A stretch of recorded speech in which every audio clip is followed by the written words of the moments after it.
So let me show you these MTM 100s here. So this is my actually my next review coming up. Looks like Ton's in the house. What's up, Ton? JBL 520C center channel set up vertically for my side surround channels, and it's great. All right. Well, those are these things right here. Look at this. Yeah, those are cool. Is there one on each side? Boom. And the cabinet's curved a little bit. It's kind of cool. Rounded edges. Does that have HDMI by any chance? No. I'm guessing not. Man, could you imagine if it did? I do have it connected to my a living room system. Yeah. Right now. And so like what do you like looking at these, what do you expect, right? What's your initial impression just by looks? What would you guess? Small drivers? What are those? Yeah, they're small drivers. These are small and these are I think 5 1/4 passive. Yeah. So the 4-inch drivers, maybe. So they're made. I think these are made for like what does it say? Desktop speakers, right? Okay. Yeah. Does it sound like the soundstage is pretty wide? Would you say that? Yeah. This always makes me laugh. Look at I'm on Mono Price's website. Look at the ad that comes up. That's funny. that's very targeted. Hilarious. Yeah. Yeah. So they're made for a desk. And my first impression, just looking at them, right? Like I'm saying, you always have a first impression. Mine, like, those are gonna have some bass, at your desk. Mm-hmm. They just look like they're gonna be bassy. Mm-hmm. Yeah. And they're okay. That picture is so weird. That's a speaker laptop. Yeah. Whose desk is actually like that? So anyway, I was more surprised about the soundstage on this, and I don't know if this is because it's MTM. I would, if I had to guess, I would say that the soundstage, it would probably be pretty wide. It could be deep too, because those are 4-inch drivers, so they'll play higher before they start to beam. And depending on where their crossover is, they probably have good integration with the crossover. Probably it's harder to mess that up when you're using smaller drivers like that.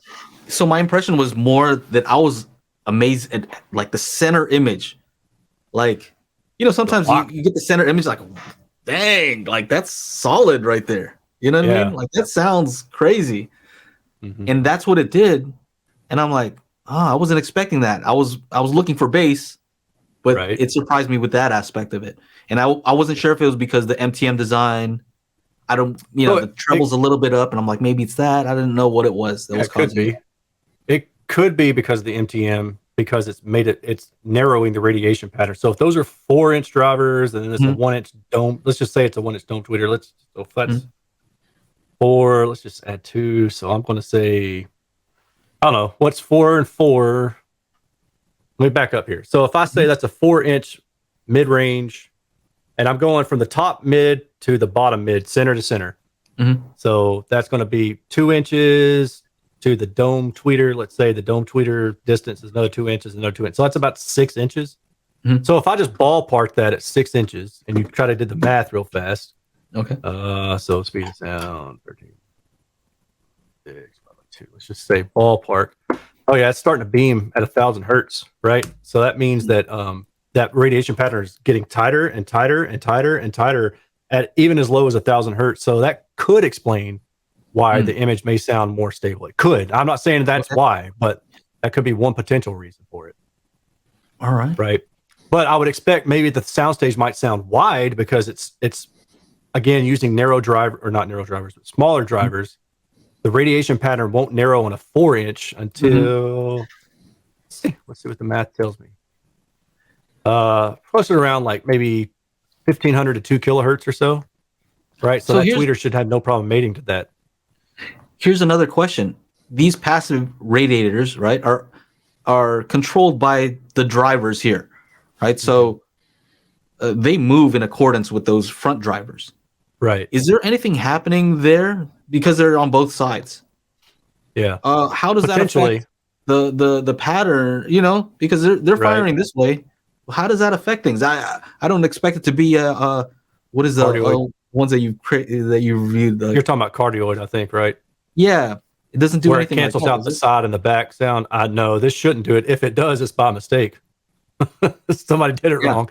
I wouldn't think that it would do that. I would expect that woofer just picks up and extends the omni pattern lower to some 50 hertz or something like that, probably. Just I'm throwing out numbers here. Okay. No, it wouldn't act like a cardioid design. But it would a true cardio design would be tougher to do. Like that would have DSP for it, and yeah, it would not be that. It would not It would cost have to be designed specifically there. Not placement wouldn't do it by itself. Placement alone would not do it. No. Okay. Because I see sometimes a passive radiator is on the back.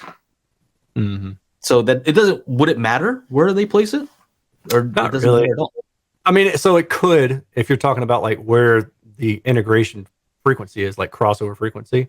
Mm-hmm. But when you're talking about bass, the distance is so large, even at 200 hertz, that unless that driver were like way somewhere else, you know what I mean? Like a foot behind those mids, I can't imagine that it's going to have any kind of discontinuity in the radiation.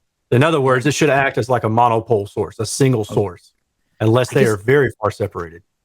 It's just confusing to me because I would imagine those radiators go out when the other speakers go in.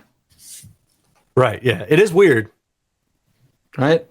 Yeah. So. Yeah, because it's like a sealed enclosure, isn't it? Yeah. Right. So it's like a push-pull, essentially. Yeah. Anyway, I don't know how that works. Are those two woofers, 2 5 1/4 woofers on each speaker? On either side. Yeah. Yeah, on either side. That's pretty cool, man. I'd like to play around with those myself sometime. Yeah. Somebody asked if they're passive, and they are. They're passive. Anyway, interesting. Cool. Interesting sound. I think they're pretty cool. All right, everybody. We do the Daily Hi-Fi podcast every Monday, 4 p.m. Pacific Standard Time. So make sure you join up to the YouTube channel, youtube.com/Daily Hi-Fi, and we will see you there for the big show every Monday. Yeah.